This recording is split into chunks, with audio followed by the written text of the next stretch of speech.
Hello, everybody. Welcome to the Backwoods Babbling Pastor Podcast, How to Put Your Sermon Together Not Like a Heretic.com. Okay. I don't know how to do that. Okay, well, we're going to teach y'all how to do that in case you missed the first two episodes. Okay, I can't do that any longer. I'm sorry.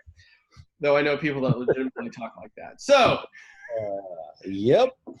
first two podcasts, in case you're just catching this one in some random place. The first podcast this month, we're talking about sermons, why they're important, how to put them together, what the components are. The first podcast was the purpose of a sermon. Why do we even preach?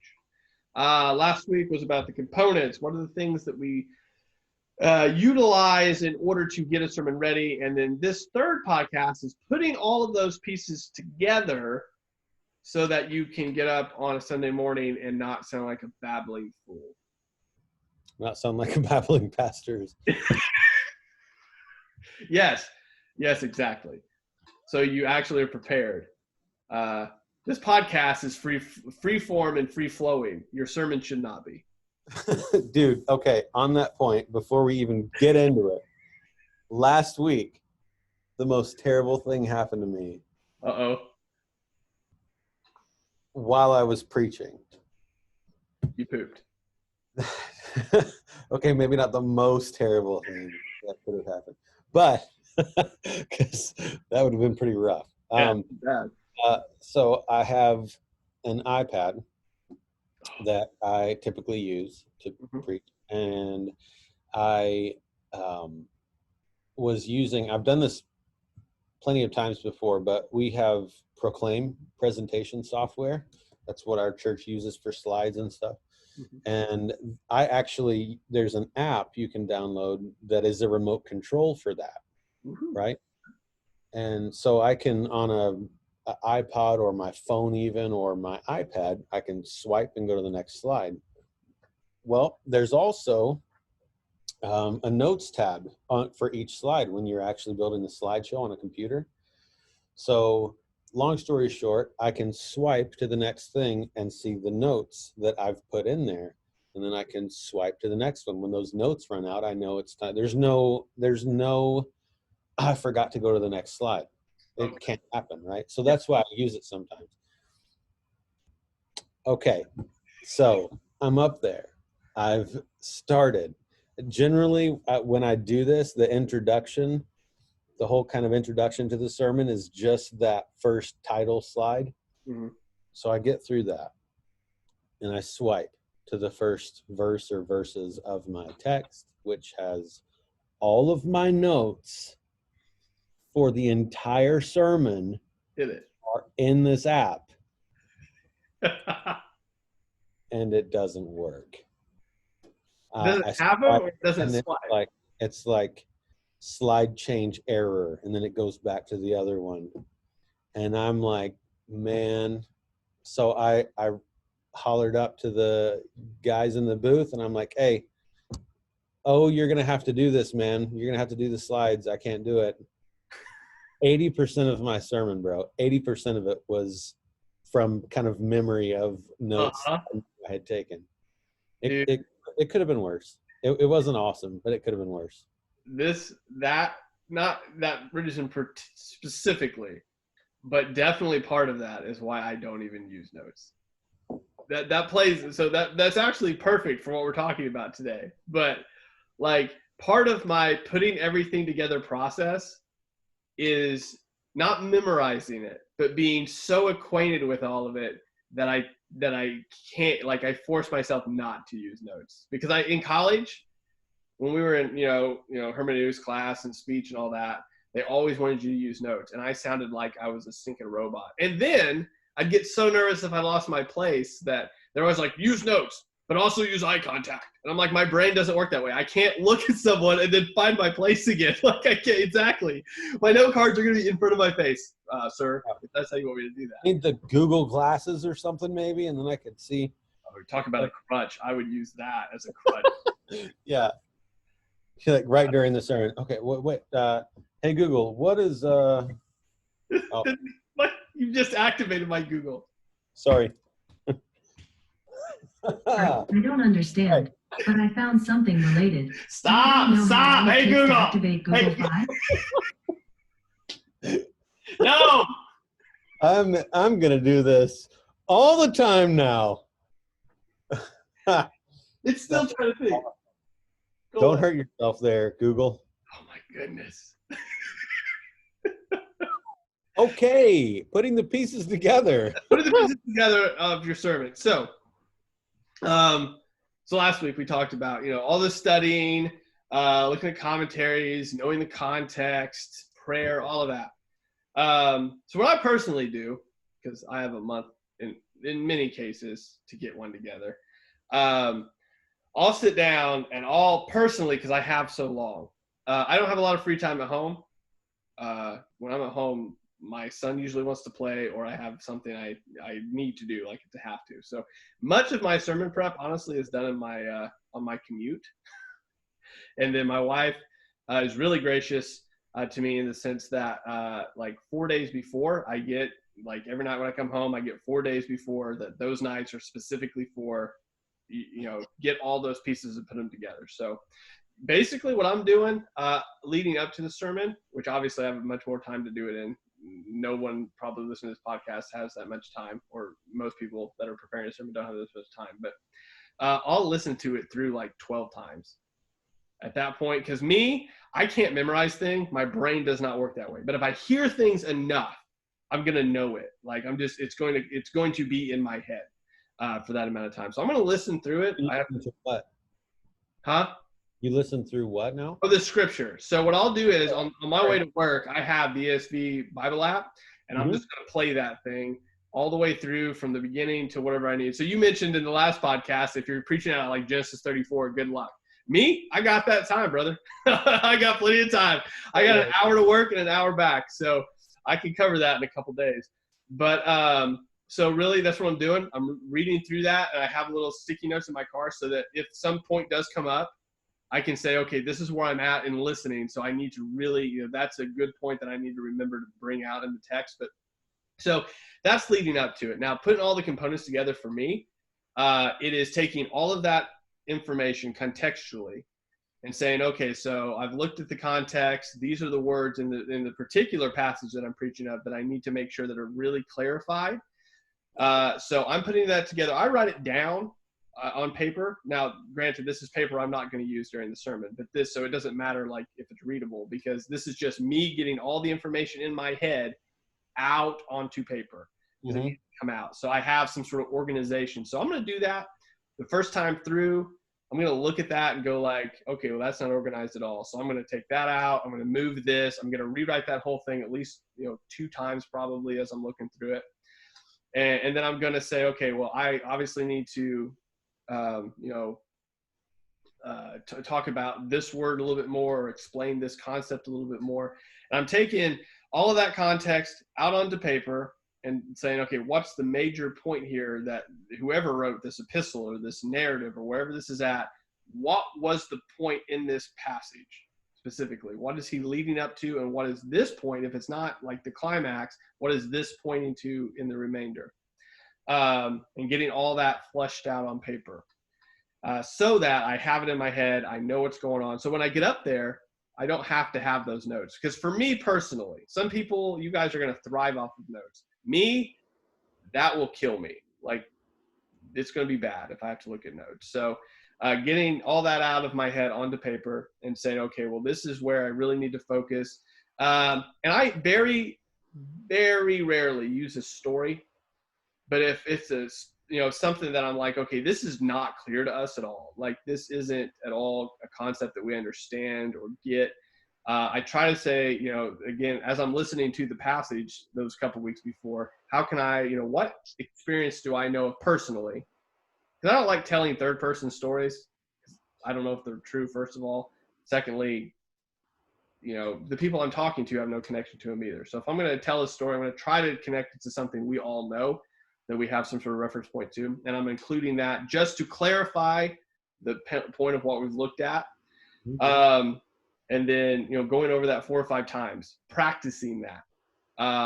So what I'll do is I'll just stand in my living room and I'll give that whole sermon in my head. I'm going to ask you if you practice the whole thing or not. Yeah, so I'm going to practice it probably 2 or 3 times. Now that for me, first of all, putting it on paper is, for the first part of the actual putting the process for me. But what I've noticed is when I throw it up out of my head onto paper, it might look good. But when I'm actually saying it, Oh yeah, that's different. yeah, those points might not line up. So moving some stuff around more there, and then making sure that I tie it all together. Now, me doing that 2 or 3 times, what I do in that prep process is going to look similar to what comes out on Sunday morning, but it's always different. Yeah. Because there's going to be things that come up. Because before I get up on Sunday morning, I'm sitting there, usually the first or second song before I'm up there, while everybody else is singing, I'm sitting there praying, okay, whatever else needs that I am unaware of what's happening in these people's lives, I don't. Mm-hmm. I don't need to know, but you do. So work that into this however you need to. And usually there's body language or, cues during preaching that are indications that maybe I need to dig a little deeper in that, expound that point a little bit more. But all of that comes from the prep work on the back end of knowing the context, knowing the purpose of the passage, knowing that at the end of the day, this is all part of God's narrative and that needs to point to him. And then it really comes from the overflow of everything that I've already done, basically, right? So I don't use notes. I can't use notes. In college, I learned that really quick. That was not a good idea for me. But it took me, no joke, and I'd be interested to hear your process on this. It took me probably 6-8 years to figure out my actual flow, instead of practicing somebody else's method or copying somebody else's method, which I've done before and did not work, and trying to figure out my own flow to that. So that's, in short, I know it's not like a step-by-step process, but for me, that's what I do. I just listen to it, make notes of what I need to dig into a little bit more, sit down, take that time to dig into it, and then barf all of that out on paper.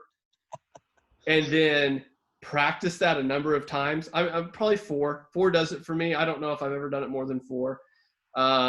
Get all those thoughts organized and then pray like crazy. Obviously during that process, but I'm talking Sunday morning. Pray like crazy Sunday morning that I don't jack this up in a way that dishonors him, and that he interjects whatever needs to be interjected in that. And there's lots of Sundays I'll get down and they'll be like, that was good. And I'm like, I blacked out. I don't even know what I said. But that's a half joke, but it's also true. Where I'll get down and be like, I don't remember half the things I said, but it's because it came from all the overflow of what I already prepared for, right? So I'm not up there dictating off a piece of paper because I don't do well that way. But on the back end, I've prepared enough to where it's just off the overflow of it. But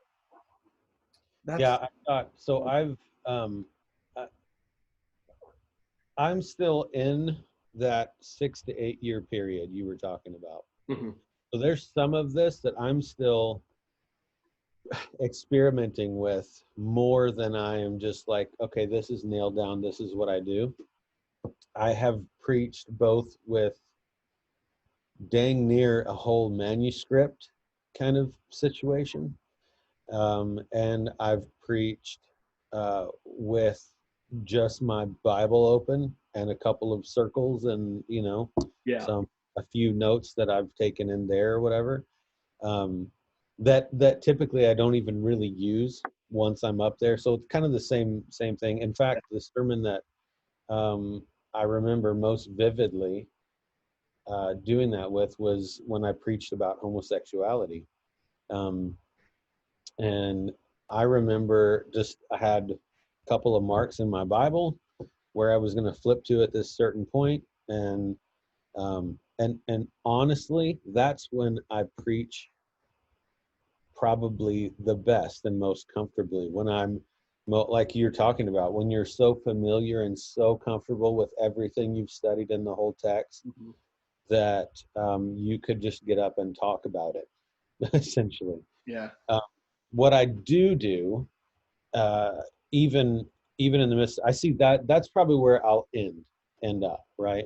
Like in all of my experimenting, and I've watched, how does Piper prepare? How do these men that I really respect prepare? When I was watching that T4G stuff just recently, I noticed David Platt, obviously gifted at what he does, but I noticed him like this a lot. Yeah, notes. Like he really is focused on his notes, right? And there's nothing wrong with that, right? I feel most comfortable when I'm most comfortable with the text that I can just talk about it, right?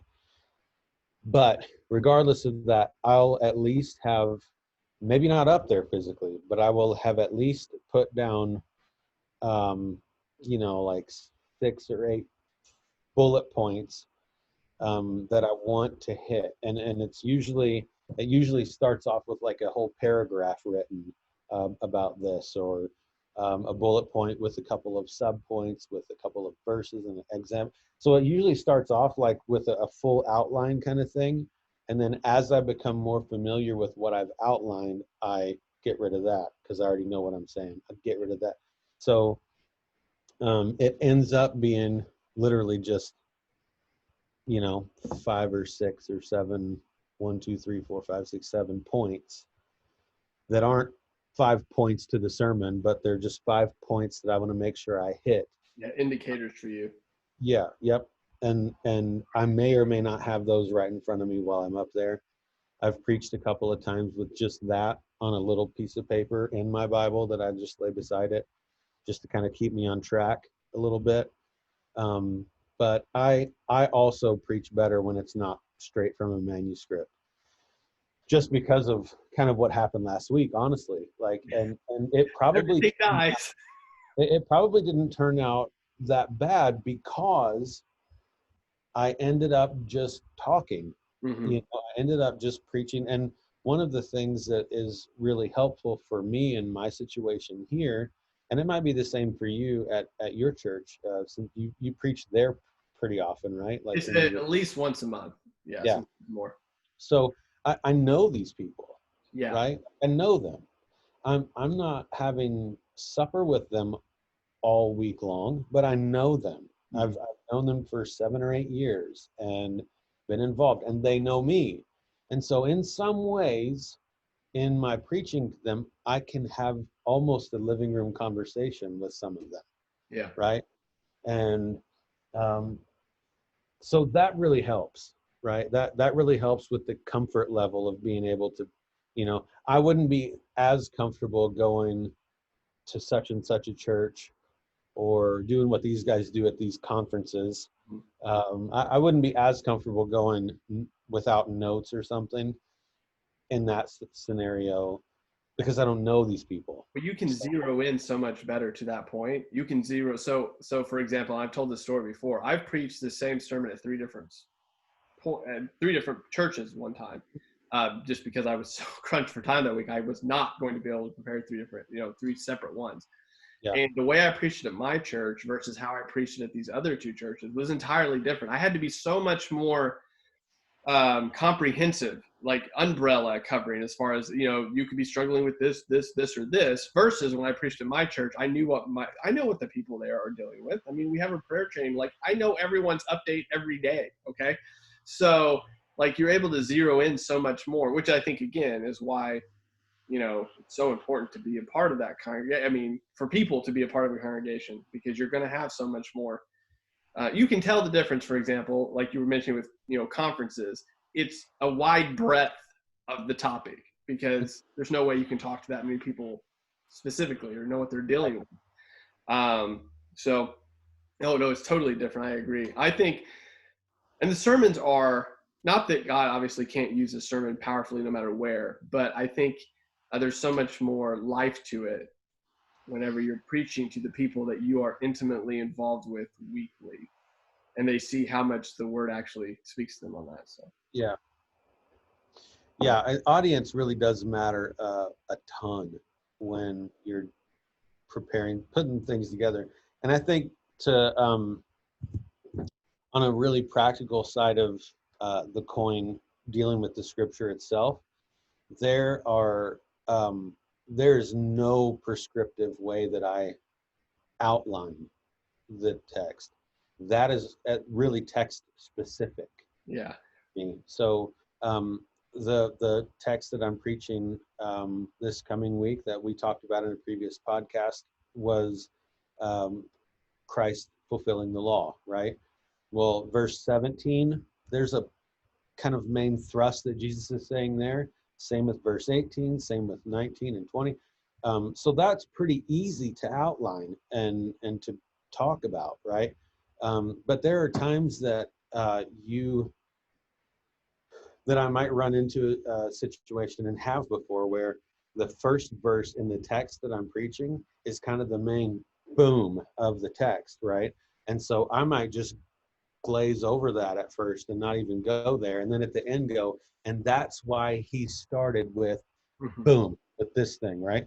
And so it really is audience driven, because I know how to talk to my people, right? And it's also really driven by the text itself and what is the main point, where does he say the main point and make it plain, and how can I structure this in such a way that that's going to be the big crescendo during the talk. So I'd be interested in this. So for example, the way I do it, obviously there's all that back work, there's reading the context, all that. But what I normally, well, not normally, this is just the structure that I've landed on. But I'd be interested to say how you would do this. So for example, let's say I'm preaching out of Matthew, right? So what I'm going to do is take that text, and I'm going to read all the way through it, straight through, and then I'm going to back up and normally go either verse by verse or chunks of verses, depending on how the thought process is broken down within the, because in case you didn't know, guys, the verses weren't originally there. So depending on, in case you didn't know. But I'm going to walk back through. So my entire sermon, almost always, with the exception of a few cases, is like if I have to go cross-reference, for example, and say, hey, let's hop over here because, Paul says this where, and he was pointing back to whatever was said here. But if I don't do that, normally I'm just walking straight through the text after I've read it. And basically, I don't know, some people wouldn't even call it a sermon. They're just going to call it, going through the, it's just Bible study to some people. But that's how I've landed on it. How do you do that a little bit differently? Or how is your process on that? So so typically there's three, if someone listening doesn't know this, there's typically three main sections of a sermon, or frankly, any public speaking scenario. There's the introduction, the body, and the conclusion, if you're just talking about a speech. Yeah. In sermon lingo, it's the introduction, the interpretation, and then the application of the text itself. So my introduction almost always, and I get in trouble from some people who, like seminary kind of folks from time to time, because that introduction is supposed to be like a hook. It's supposed to be like the story that is going to get everyone in, right? So if you don't capture them in 5 minutes, they're gone. Yeah, the introduction is, why should you listen to me right now, right? Well, I don't do that. I do sometimes for like shock value, depending on the sermon and the what I'm preaching about or whatever. But for the most part, my introduction is almost always, here's where we've been. This is the journey we've been on. And so I kind of just go back and recap what we've been talking about, what we've been working through, and then bring us to today. This is the text. This is where we're at. And then when it comes to the text itself, I get the main, one-liner that this is about, right? The main point that the whole text is about that I'm expounding. And then from there, I will kind of feel out how this text builds to that point. What I mean is this: sometimes a text will begin and then build to that main point. Sometimes a text is more conversational a little bit, and so he'll begin talking about it, give you the main point, and this is why it matters, right? Like there are different ways that a text reads. Yeah. And so, and I try to, I think one of my gifts in preaching or speaking is getting into the heads of the people that I'm preaching to. Mhm. And obviously the relationship I have with this particular audience helps that a lot. So I can, because of that relationship, and because I kind of have this ability to put myself in there, what would hit me, what would make me go, oh, wow, you know. Mhm. And I think because of that, I start thinking, how can I say this in such a way that isn't just teaching them what the text says, but that at some point makes them go, wow, God, right? Yeah. Like, and so that might change the order a little bit for me. Like, trying to think of a specific one that I've done that with, but even the text I'm preaching this week that I was talking about, you might, no, let's talk about last week, the salt and light thing, right? So salt and light ends with, let your light shine in such a way that people will see your good works and glorify your Father in heaven, right? So that's the last verse in that little section. That's the main point he's making. So it literally, he gives two examples, two kind of word pictures of what he's talking about, and then he gives this big, this is what I'm saying, right? So that was fairly easy to work through and then go, okay, this is the boom, right? This is the main point, the main thing. And you kind of lay some hints throughout. I don't know. I think it's a little bit different based on every text for me. I've found out how I end up putting it together. It's just a little bit different every time depending on how the text flows. Mhm.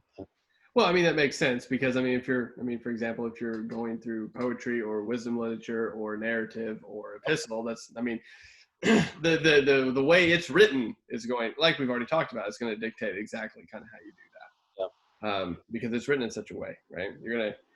You don't read poetry the same way you read a letter or read a bedtime story. So exactly.